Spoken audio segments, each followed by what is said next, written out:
तेलंगणातील हैदराबाद येथील निर्दयी घटना समोर आली आहे।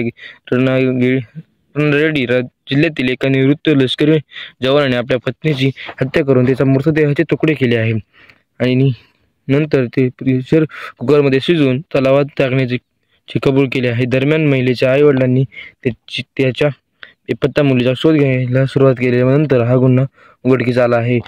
मृत महिला बेपत्ता असल्यामुळे तिला शोधून तिचे कुटुंबीय माहेरी पोहोचले।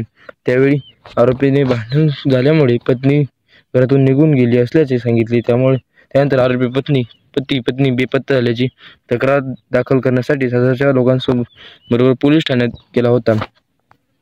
या प्रकरणी पोलिसांनी संशय आल्याने त्यांनी पतीच्या चौकशी केली। चौकशी दरम्यान आरोपी पतीला पोलिसांनी त्याच्या खाक्या दाखवताच त्यांनी पत्नीची हत्या केली असल्याचे कबूल केले।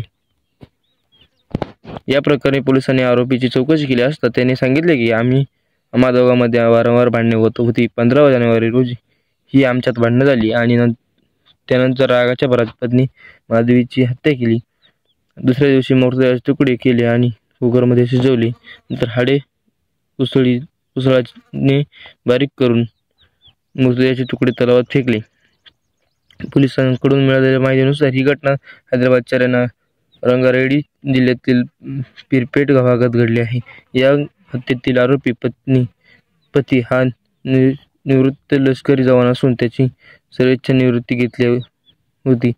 निवृत्ती झाल्यानंतर आरोपी रेआयडी मध्ये सिक्युरिटी गार्ड म्हणून कामाला होता।